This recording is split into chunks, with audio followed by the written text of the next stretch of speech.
네, 6월 20일 금요일 기도로 돕는 그 사랑 매일 묵상. 오늘은 시편 119편 49절에서 56절입니다. 지금 시편 119편 계속 말씀에 대해서 우리가 꾸준히 배우고 있는데 50절 말씀이 그 유명한 말씀이죠. 이 말씀은 나의 고난 중에 위로라 주의 말씀이 나를 살리셨기 때문이니이다. 인생의 고난을 이기는 것은 환경의 변화가 아니고 말씀입니다. 말씀을 통해서 하나님이 나를 내 마음의 내면을 그 환경을 이기는 존재로 하나님 만들어 주시거든요. 그래서 고난 중에 위로라라는 제목으로 말씀을 좀 나누려고 합니다.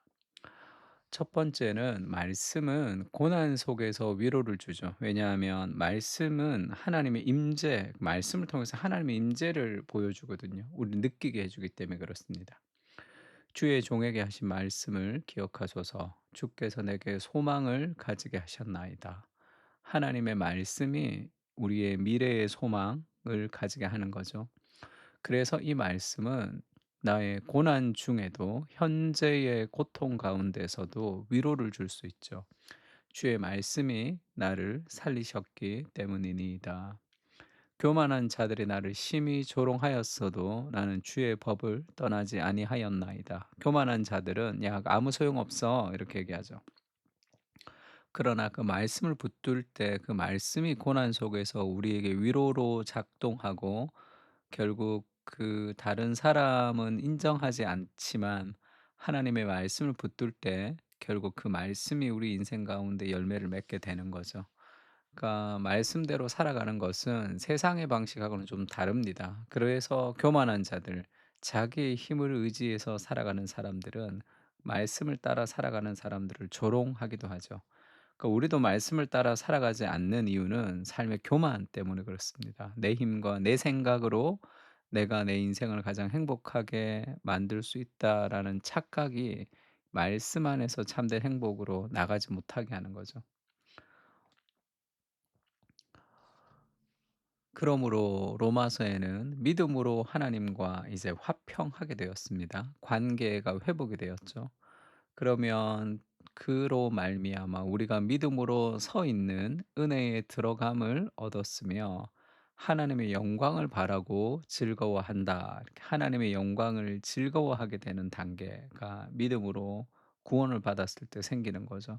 이 즐거워한다라는 단어는 이 자랑한다라는 단어로 바꿀 수 있다. 이렇게도 얘기했습니다. 그리고 이 하나님과의 관계성은 우리를 어떻게 만들어 가느냐 하면 환난 중에도 즐거워한다는 거죠. 환난 그 자체를 즐거워하는 사람은 아무도 없습니다. 환난은 늘 힘듭니다.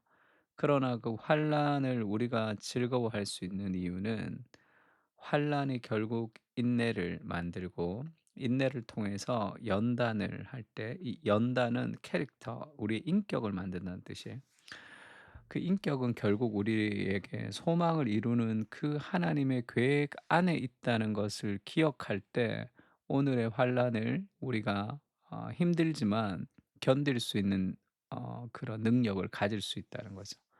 내 안에 있는 어떤 능력 때문도 아니고 그 어려운 환경이 없어지는 것 때문도 아닙니다. 여전히 나는 어렵고 그것을 이길 수 없지만 하나님의 섭리가 우리 안에 있다는 거, 하나님이 내 인생을 가장 아름답게 생각하시고 그리스도의 목숨을 버리시면서 나를 살리셨다는 그 사랑을 깊이 기억하면 오늘의 이 환란이 내가 하나님에게 저주를 받는 것도 아니고 내가 죄에 대한 심판을 받는 것도 아니고 하나님이 내 인생 가운데 결국은 선을 이루실 것을 신뢰하는 거죠.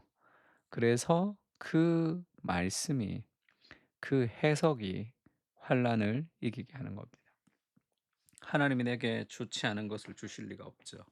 근데 내 인생에 환란이 있다면 그게 어떤 원인으로 이루어졌든지 간에 내 죄로 인해서 이루어졌든지 타인의 고통으로 이루어졌든지 간에 어떤 환란이든지 그 환란은 결국 우리를 성장시키는 도구로 합력해서 선을 이루시는 하나님이 이루어 주실 거라는 거죠. God is good all the time. 하나님은 선하시죠. 하나님이 내게 허락하신 모든 것은 다 선하다. 그래서 환난까지도 하나님이 우리를 결국 거룩한 예수님을 닮는 사람으로 만들어 가실 것이다. 그 해석이 고난 가운데 우리에게 위로가 되는 거죠. 빌립보서도 마찬가지입니다.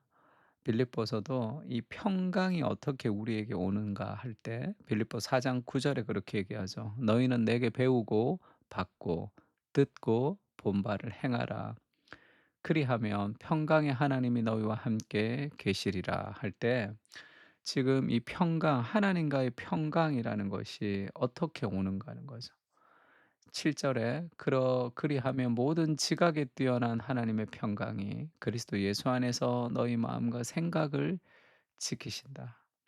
그러면 하나님의 평강이 오는 어떻게 올 수 있느냐? 형제들아, 무엇이든지 참으며 무엇에든지 경건하며 무엇에든지 오르며 무엇에든지 정결하며 무엇에든지 사랑받을 만하며 무엇에든지 칭찬받을 만하며 무슨 덕이 있든지 무슨 기림이 있든지 이것들을 생각하라. 그 생각이죠.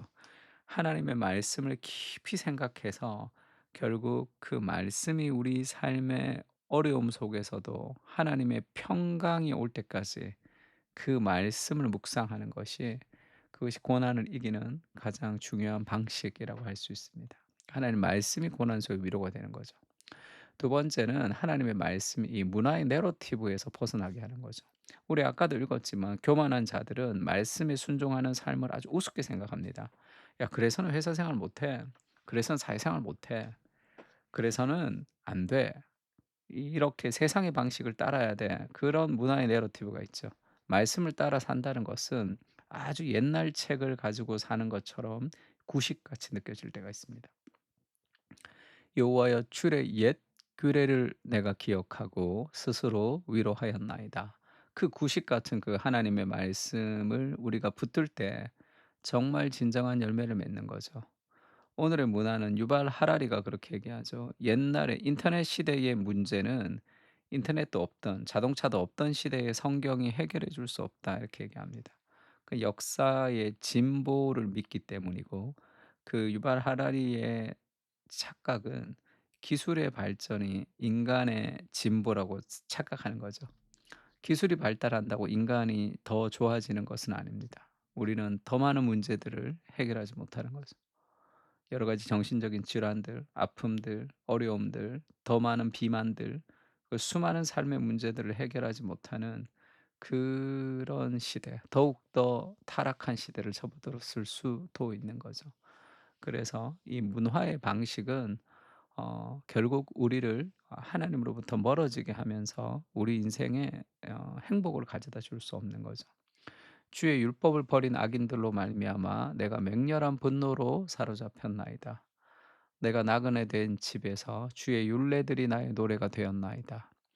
여호와여 내가 밤에 주의 이름을 기억하고 주의 법을 지켰나이다.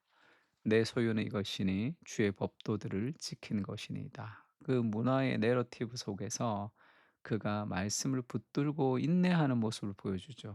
나그네 된 곳에서 그 밤에 그것이 나의 노래가 되고 그 법을 내가 지켰습니다 하면서 사람들이 그렇게 생각하지 않을 때 그리고 그것을 내가 계속 붙들고 있는 거죠.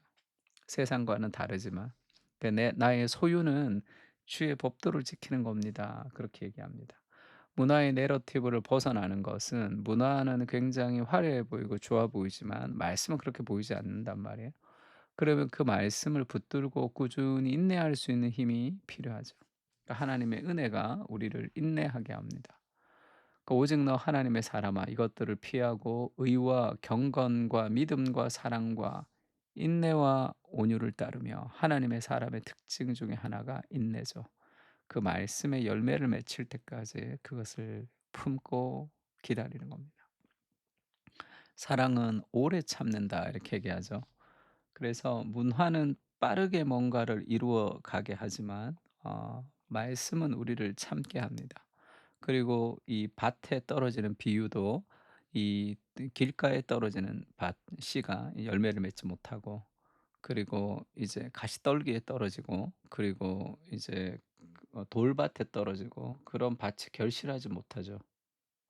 근데 결실을 하는 좋은 땅에 떨어진 밭을 그렇게 표현합니다. 15 절에는 좋은 땅에 있다는 것은 착하고 좋은 마음으로 말씀을 듣죠. 그리고 그 말씀을 지킵니다. 근데 그게 힘들죠. 인내로 결실하는 거죠. 하나님의 말씀을 우리 인생에 결실하기 위해서 필요한 것은 인내입니다. 문화가 우리를 그렇게 보지 않지만 다른 삶의 방식으로 인내할 때 열매가 맺어지는 거죠. 그리스도 중심적으로 적용해 보자면 예수님도 마찬가지죠. 구름같이 둘러싼 허다한 믿음의 증인들이 있습니다. 무거운 것과 얽매이기 쉬운 죄를 벗어버리고 우리 앞에 당한 믿음의 경주를 어떻게 달리라 그러죠? 인내로써. 세상이 그렇게 보지 않지만 꾸준히 하나님을 사랑하는 그 확신을 가지고 그 방향을 따라 걸어가면 열매를 맺게 되어 있습니다. 그리고 그렇게 방향을 따라 믿음으로 걸어갈 수 있는, 묵묵히 걸어갈 수 있는 힘이 어디서 오느냐? 예수님이 그 앞에 있는 기쁨을 위해서 십자가를 참으시고 자신의 부끄러움도 개의치 하지 않으셨습니다. 그 그리스도를 기억해라. 그 예수를 바라보자. 너희가 피곤하여 낙심하지 않기 위하여 죄인들이 이같이 자기에게 거역한 일을 참으신 일을 생각하라. 그리스도가 내게 인내하신 그 은혜를 깊이 생각할 때 우리도 주를 위해서 그런 조롱과 그렇게 다른 삶의 방식, 그렇게 살아가면 안 될 것 같은 문화의 내러티브 속에서도 순수하게 말씀을 붙들고 우리가 믿음으로 전진할 수 있습니다. 그리스도를 대적하는 문화의 한가운데 살고 있습니다. 위축되지 않게 하시고 주님처럼 인내하며 사랑으로 대하게 하옵소서. 내 안에 계신 그리스도는 결국 승리하게 됩니다. 인내를 통해 기쁨의 열매를 허락해 주시옵소서. 아멘. 우리 시편 119 편을 묵상하면서 고난 가운데 하나님의 말씀이 위로가 되기를, 그리고 수많은 삶의 문화의 내러티브 속에서도 말씀을 지키며 열매 맺는 인생이 될 수 있게 해 달라고 다 같이 한번 기도했으면 좋겠습니다. 다 같이 기도하겠습니다.